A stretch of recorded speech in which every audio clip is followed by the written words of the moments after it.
Jabari, as you talk about the salary cap going down, one person that it could greatly affect his decision-making process with the Spurs is DeMar DeRozan. Looking what he's on the books for, and he's got the player option. You look at a salary cap going down, salaries going down. Do you think he opts out of his deal, or do you think he stays with San Antonio, opts in for one more year? I mean, listen, I don't have to sugarcoat anything. DeMar DeRozan is not happy in San Antonio. Okay, he doesn't. The offense is not, is running as smoothly as one should think with a guy like him in the lineup. And there are problems there, right? And so, you have to decide if you're going to take that money or if you're going to come back to a situation that's just not suitable. I mean, it didn't work. They got the deal done. It's over. I mean, the experiment's not working. The Spurs are probably going to miss the playoffs.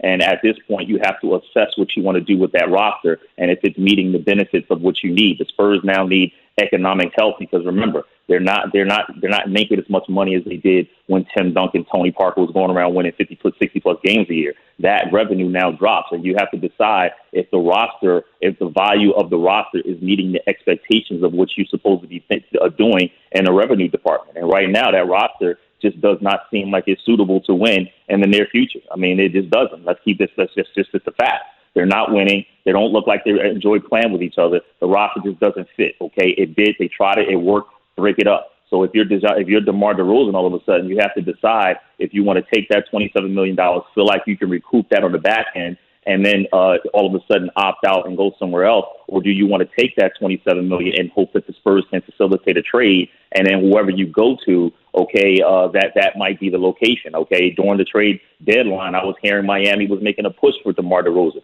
He's close to Jimmy Butler. Would that be a fix? Okay, with down there in Miami with Andre Iguodala, Jimmy Butler, and DeMar DeRozan as your own big three. Miami's good. If you add a guy like DeMar DeRozan, does that put them into championship contention? So at the same time, it's about, what's suitable and would the Spurs facilitate that deal? Miami was interested in LaMarcus Aldridge before. Would they facilitate a deal to go get him? Would Portland get back? So, DeMar DeRozan is one piece of the equation, but the Spurs have to decide if their roster, if the value of that roster from a financial standpoint is meeting the expectations. And right now, the answer is no. Jabari Young, the sports business reporter from CNBC. It just feels strange saying that. You just want to talk about Spurs beat reporter. Up in New York right now, giving us some really interesting information regarding the salary cap and the effects of the closure of the NBA due to the coronavirus.